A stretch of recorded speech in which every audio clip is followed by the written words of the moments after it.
আবারও হত্যার শিকার হলো ছাত্রদল নেতা। বন্ধুরা, ঢাকা বিশ্ববিদ্যালয়ের ছাত্রদলের নেতা সাম্যকে নির্মমভাবে হত্যা করা হয়েছে এবং সেই হত্যার পরও বিক্ষোভ মিছিল করেছে ছাত্রদল নেতারা। এখন এই যে বিক্ষোভ মিছিল করেছে, এতে কিন্তু সাম্যের কোনো যায় আসে না, কারণ সাম্য কিন্তু মারা গেছে, তার পরিবারের সন্তানকে হারিয়েছে। কিন্তু বিষয় হচ্ছে যে সাম্যকে হত্যা করা হলো, শুধু যে সাম্য সেটাও নয়, আমরা দেখতে পাচ্ছি যে সারা বাংলাদেশে আইন শৃঙ্খলার অবনতি হয়েছে। মানুষ এখন মব জাস্টিসের শিকার হচ্ছে, অর্থাৎ মবের দেশ পরিণত হচ্ছে।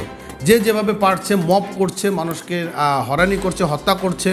এই কাজগুলো কিন্তু মোটেও আমরা আশাবাদী নয়, কারণ আমরা চেয়েছিলাম যে শেখ হাসিনার পতনের মধ্য দিয়ে বাংলাদেশে একটি বৈষম্য বিরোধী রাষ্ট্রতে পরিণত হোক। কিন্তু আমরা দেখতে পাচ্ছি আসলে বৈষম্য বিরোধী নয়, এটি একটি দেখতে পাচ্ছি যে একটা গোষ্ঠীকে প্রমোট করা হচ্ছে এবং সেই জায়গা থেকে তাদের মত বিরোধী যারা কথা বলছে তাদেরকেই গ্রেপ্তার করা হচ্ছে এবং হত্যা করা হচ্ছে। তো যাই হোক, এই যে ঘটনাগুলো একের পর এক ঘটছে, এটির জন্য তীব্র নিন্দা এবং প্রতিবাদ জানানো হচ্ছে বিভিন্ন জায়গাগুলোতে। তো সাম্য হত্যার যে ঘটনা, সেই ঘটনায় ছাত্রদলের কি প্রতিক্রিয়া, সেই প্রতিক্রিয়াও আজকে আমরা জানবো ইত্তেফাক পত্রিকার মাধ্যমে। খুবই গুরুত্বপূর্ণ এই নিউজটি বন্ধুরা শেয়ার করবেন। বলেছে যে রাজধানী শহরের উদ্যানে বহিরাগতদের ছুরিকাঘাতে ঢাকা বিশ্ববিদ্যালয়ে স্যার এ.এফ. রহমান হল শাখার ছাত্রদলের সাহিত্য ও প্রকাশনা সম্পাদক শাহরিয়ার আলম সাম্য, তার বয়স 25, নিহতের ঘটনায় তাৎক্ষণিক মিছিল করেছে বাংলাদেশ জাতীয়তাবাদী ছাত্র দলের নেতাকর্মীরা।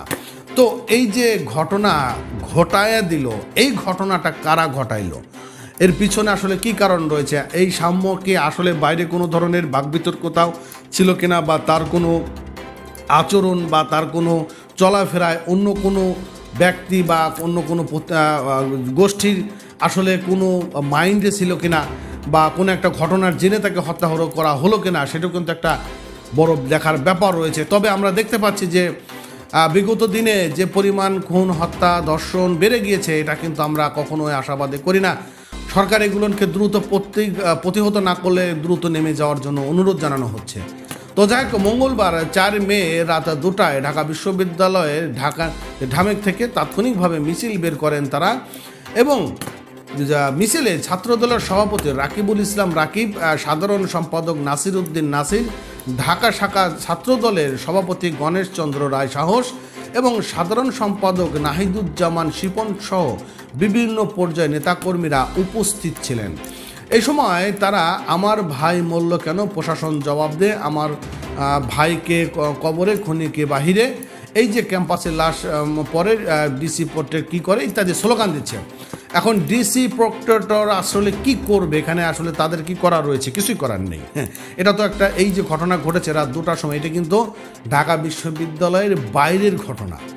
এখন এই যে ঘটনা যেটাই হোক না কেন, এটার যে আমরা সুবিচার পাচ্ছি না এবং দেশটা যে একটা মবের দেশে পরিণত হচ্ছে, সেটি কিন্তু আসলে খুবই উদ্বেগজনক একটা ব্যাপার হয়ে দাঁড়াচ্ছে। তো যাই হোক, ভালো থাকেন।